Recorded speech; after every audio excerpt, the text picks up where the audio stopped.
Episode में हम बात करने वाले हैं कि म्यूचुअल फंड स्कीम्स को कैसे चुना जाता है। तो स्टेप बाय स्टेप हम इस पूरी प्रोसेस को समझ लेंगे। तो जैसे कि हमने शुरुआत के कुछ एपिसोड्स में देखा था, म्यूचुअल फंड के कई सारे टाइप्स होते हैं। डेट फंड है तो डेट फंड के कई सारे टाइप्स हैं। इक्विटी फंड है तो इक्विटी फंड के कई सारे टाइप्स हैं। तो ऐसे में इन्वेस्टर का सबसे पहला टास्क ये होता है कि कौन से टाइप में इन्वेस्ट करना है। पहले उस कैटेगरी को चुना जाए कि इक्विटी फंड में करना है या डेट फंड में करना है या फिर किसी और फंड में करना है। तो ये कैटेगरी सिलेक्शन सबसे पहले आता है और ये सारी चीजें आपकी रिक्वायरमेंट्स पर डिपेंड होती है। चलो तो इसे देखते हैं। तो पहले डेट फंड्स के टाइप से शुरुआत करते हैं। जैसे कि हमने देखा था कि डेट फंड्स के अलग अलग टाइप्स है। Gilt fund, diversified debt funds, junk bond schemes, fixed maturity plans, liquid funds और फ्लोटिंग रेट फंड्स। जिन इन्वेस्टर्स के लिए सेफ्टी बहुत ज्यादा इंपॉर्टेंट है वो डेट फंड में इन्वेस्ट कर सकते हैं। डेट फंड में इक्विटी फंड के कंपैरेटिवली रिस्क कम रहता है और रिटर्न्स भी कम रहते हैं। वही इक्विटी फंड में डेट फंड के मुकाबले ज्यादा रिस्क होता है और रिटर्न्स भी ज्यादा मिल सकते हैं। तो शुरुआत करते हैं डेट फंड से। और डेट फंड में सबसे पहले बात करते हैं गिल्ड फंड्स की। तो जैसे कि हमने देखा कि गिल्ड फंड गवर्नमेंट सिक्योरिटीज में इन्वेस्ट करते हैं। तो अगर आपका लॉन्ग टर्म का इन्वेस्टमेंट होराइजन है, यानी आप 5-6 साल के लिए इन्वेस्ट करना चाहते हो, तो आप गिल्ड फंड में इन्वेस्ट कर सकते हो। अगर आपका शॉर्ट टर्म का नजरिया है तो आप प्लीज गिल्ड फंड में इन्वेस्ट मत करिए, यह आपके लिए रिस्की साबित हो सकता है। साथ ही जब आप डेट फंड में लॉन्ग टर्म के लिए इन्वेस्ट करते हो तो आपको टैक्स बेनिफिट भी मिलता है। तो अगर आपको लॉन्ग टर्म का नजरिया है और आपको सेफ्टी भी चाहिए तो आप गिल्ड फंड में लॉन्ग टर्म के लिए इन्वेस्ट कर सकते हो। देखो, ऐसा नहीं है कि गिल्ड फंड में रिस्क नहीं है।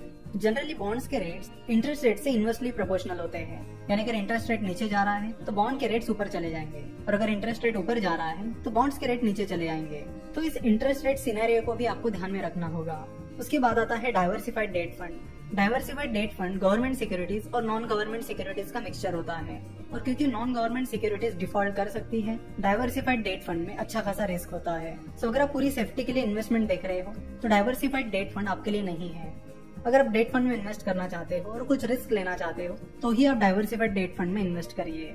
नेक्स्ट है जंग बॉन्ड स्कीम्स। जंग बॉन्ड स्कीम्स बहुत ही ज्यादा रिस्की बॉन्ड्स में इन्वेस्ट करते हैं, इसलिए उनमें बहुत ज्यादा डिफॉल्ट रिस्क होती है और जंग बॉन्ड स्कीम्स में इन्वेस्ट करने की सलाह हम आपको बिल्कुल भी नहीं देंगे, because it's like playing a gamble. जंग बॉन्ड स्कीम में इन्वेस्ट करना मतलब एक गैम्बल खेलने जैसा है, क्योंकि आपको पता नहीं होता कि कौन से बॉन्ड डिफॉल्ट कर सकते हैं और कौन से नहीं। तो डिफॉल्ट रिस्क बहुत ज्यादा होती है और इसलिए इन्वेस्टमेंट रिस्क भी काफी ज्यादा होती है।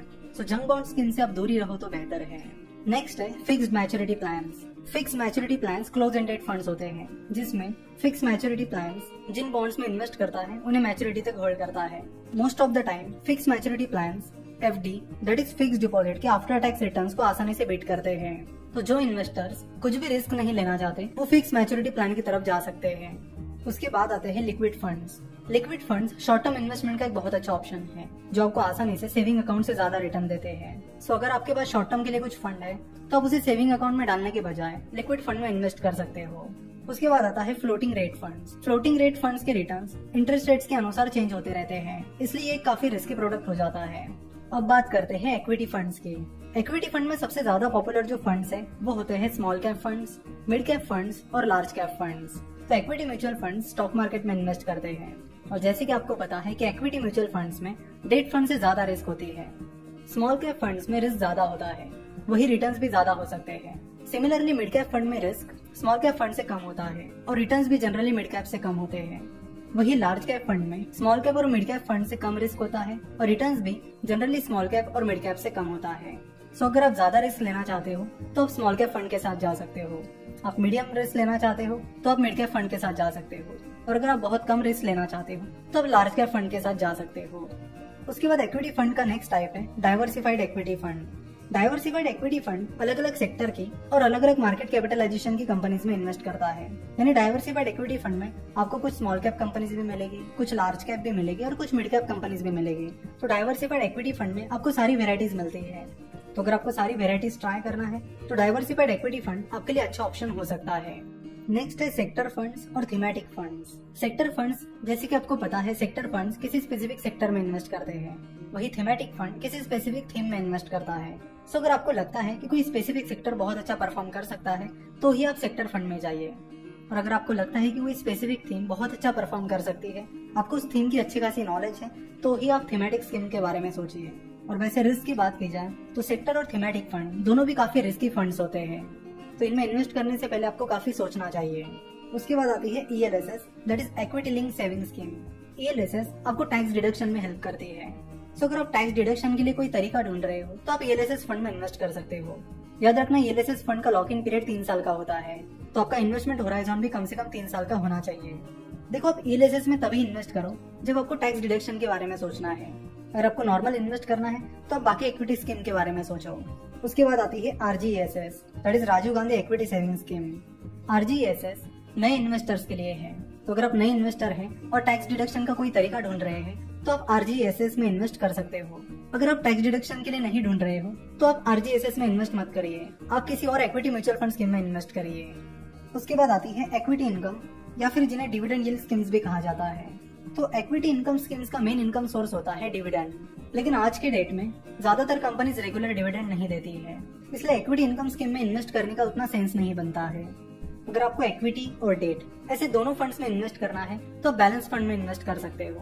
बैलेंस फंड में मिनिमम 65% पैसा इक्विटी में इन्वेस्ट किया जाता है और बाकी का पैसा डेट फंड में इन्वेस्ट किया जाता है। साथ ही टैक्सेशन के लिए बैलेंस फंड के रिटर्न्स को इक्विटी फंड के रिटर्न्स की तरह ही ट्रीट किया जाता है।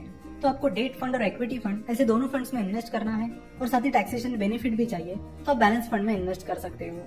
तो ये जो भी फंड्स हमने देखे, यानी डेट फंड, इक्विटी फंड और बैलेंस फंड, ये सारे एक्टिवली मैनेज फंड्स हैं। यानी इन फंड्स के जो फंड मैनेजर हैं वो डिसाइड करते हैं कि एक्चुअली उन्हें कौन सी सिक्योरिटीज में इन्वेस्ट करना चाहिए। फॉर एग्जांपल, अगर कोई स्मॉल कैप फंड है तो उसे कौन सी स्मॉल कैप कंपनीज में इन्वेस्ट करना है ये वो फंड मैनेजर डिसाइड करेगा। अगर कोई गिल्ड फंड है तो उसे कौन सी गवर्नमेंट सिक्योरिटीज में इन्वेस्ट करना है इसका डिसीजन वो फंड मैनेजर लेगा। वही दूसरी ओर पैसिव फंड्स होते हैं। पैसिव फंड्स में फंड मैनेजर का कोई एक्टिव रोल नहीं होता है। जैसे कि हमने देखा था कि पैसिव फंड का बेस्ट एग्जांपल है इंडेक्स फंड, जो इंडेक्सेस में इन्वेस्ट करता है, जैसे कि निफ्टी और सेंसेक्स में। क्योंकि इंडेक्स फंड को एक्टिवली मैनेज नहीं करना पड़ता, इसलिए उसका एक्सपेंस रेशियो बहुत ही ज्यादा कम होता है। अगर आप इंडेक्स फंड के एक्सपेंस रेशियो को किसी एक्टिव फंड के एक्सपेंस रेशियो से कंपेयर करोगे तो आपको पता चलेगा कि इंडेक्स फंड का एक्सपेंस रेशियो काफी कम होता है।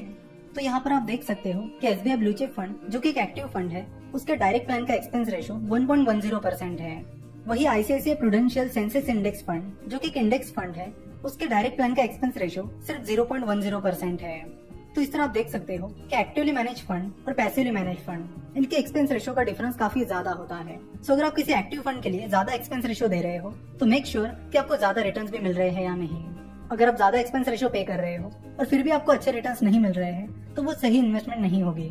आपको देखना होगा कि क्या वो एक्टिव फंड इंडेक्स फंड से अच्छा परफॉर्म कर रहा है, क्योंकि इंडेक्स फंड में आपको बहुत ही कम एक्सपेंस रेशियो लगता है।